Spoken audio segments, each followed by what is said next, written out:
আসসালামু আলাইকুম। এই গুস্তাখ! ধন্যবাদ। এই গুস্তাখ! প্রণাম। এই গুস্তাখ! সবাইকে করি ঘর নমস্কার। আমি শক্তিপদ ধীবর।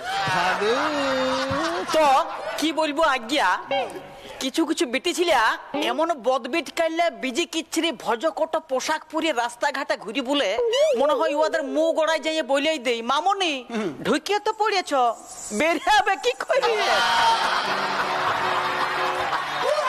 মির্জা, ও সরি, শাহজাহানদা।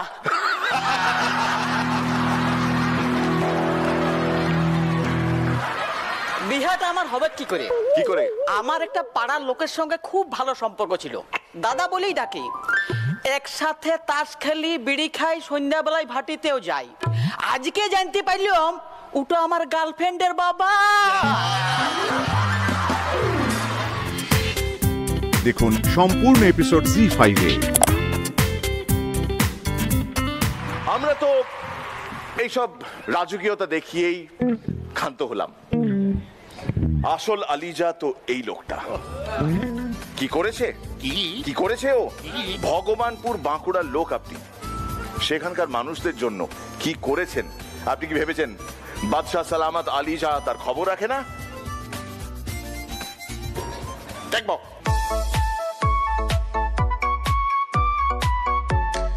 এই রক্তদান শিবিরে রক্তদান করতে পেরে নিজে একটা গর্ব বোধ করছি, এবং সেই সাথে যে মিরাক্কেল খ্যাত শক্তিপদ ধীবর আছেন, ওনার যে উদ্যোগ, একেও যথেষ্ট ধন্যবাদ জানাতে হয়।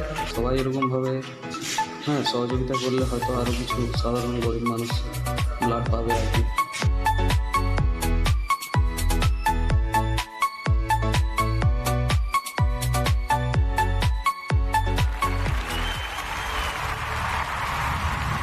মিরাক্কেল থেকে তিনি যে অর্থ পেয়েছেন, সেই অর্থের কিছুটা উনি দান করেছেন একটি রক্তদান শিবিরের আয়োজনে।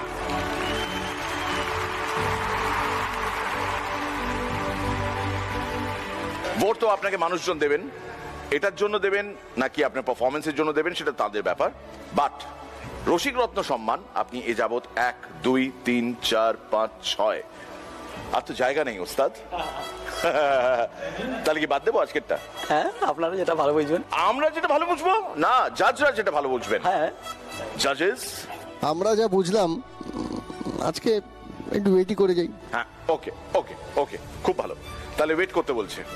হ্যাঁ, তুমি এটা খুলুন। স্বামী চকচকানন্দ।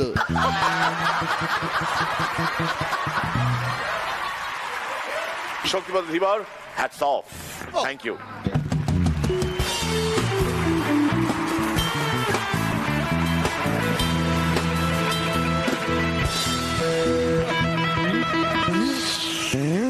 বড় কর্তা, 1 সপ্তাহ ধরে তো জলটা গরম করে বসে আছি, এবার তো চানটা করে নিন। এখন নয় মইদুল, আমাকে আমার কাজটা সেরে নিতে দাও।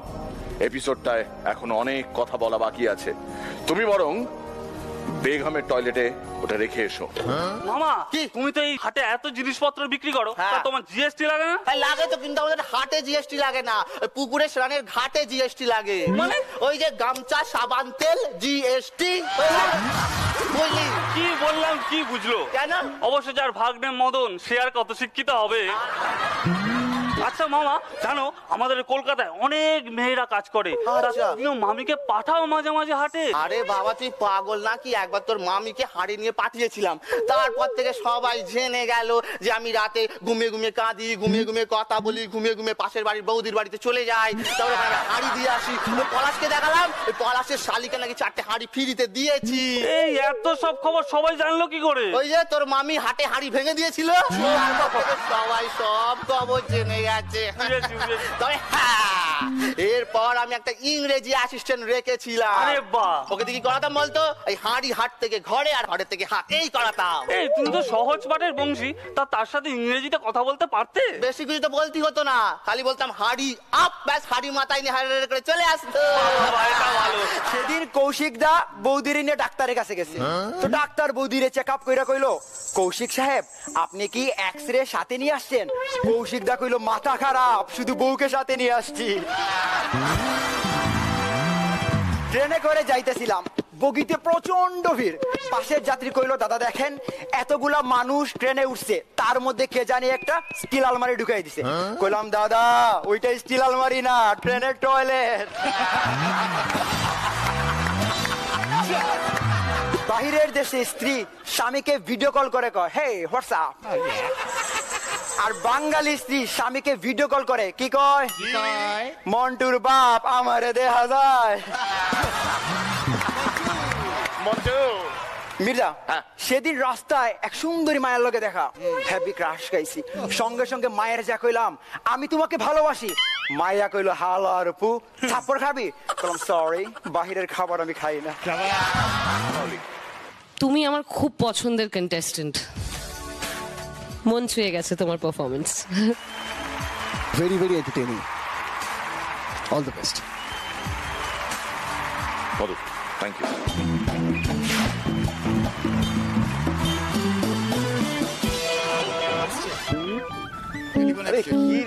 জয় হোক। একটা সুসংবাদ আছে, একটা 250 টাকার মাচা পেয়েছি, করবেন? ওরা যদি খুব জোর করে 150 রাজি হয়ে যাস, ঠিক আছে? আমি এসব টাকা পয়সা নিয়ে হ্যাগল করতে চাই না। 150 is absolutely fine.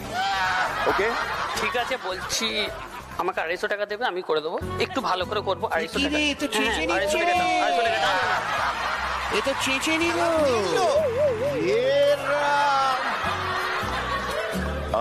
সোম, কমিশনারের সঙ্গে যোগাযোগ করে ওর এই কমিশনওয়ালা ব্যাপারটা একটু কমপ্লেন করে দিও তো। ইমিডিয়েটলি করছি।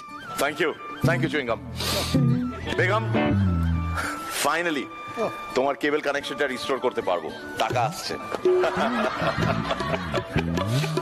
23,000 টাকা চেক পিডিয়াশিওর 7+ আমাকে বলেছে দিয়ে দিন, আপনার পছন্দসই 3 জনকে দিয়ে দিন। আপনাদের নিশ্চয়ই মনে আছে পিডিয়াশিওর 7+ এর তরফ থেকে কন্টেস্ট হয়েছিল, যেখানে বলেছিলাম আপনার বাচ্চার বয়স কি 7 থেকে 14-র মধ্যে, তাহলে তারা একটা ফানি ভিডিও করে আমাদের পাঠান। আমরা মনে আছে? সেই কন্টেস্ট থেকে 3 জন উইনারকে আমরা সিলেক্ট করেছি, আর তাদেরই এই মঞ্চে আমন্ত্রণ জানা। মা কালী দিব্যি বলে কোনো কথাকে খুব সহজেই বিশ্বাস করিয়ে দেওয়া যায়। বিশ্বাস হচ্ছে না? মা কালী দিব্যি বলছি। এই এন্ডিংটা খুব প্রেডিক্টেবল ছিল, সঞ্জয় লীলা ভানসালী ছবির মতো। কুচেদা সেদিন চিল্লাতে চিল্লাতে বলছে, জীবনটা জ্বালাটন, বিরক্তিকর, এই বেঁচে থাকার ইচ্ছাটাই চলে গেল রে। আমি, কি হলো এমন চিল্লাচ্ছ কেন?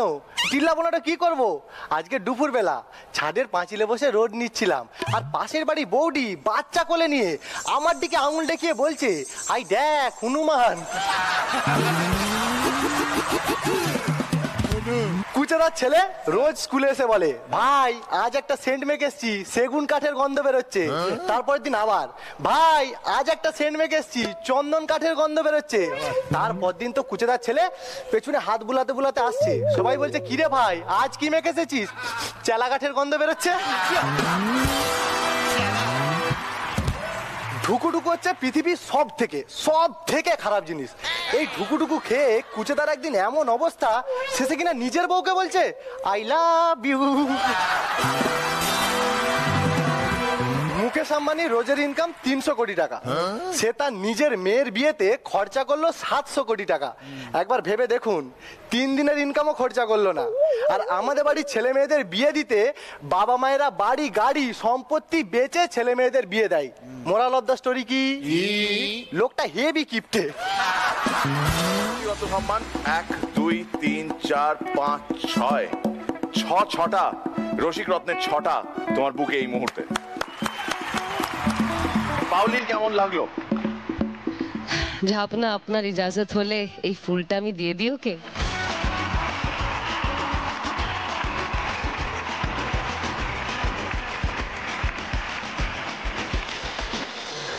এসো বাবা।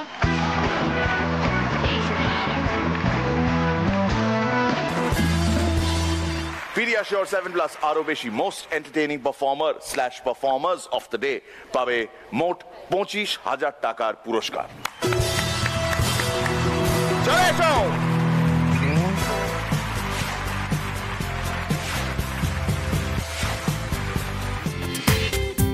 দেখুন সম্পূর্ণ এপিসোড জি5-এ।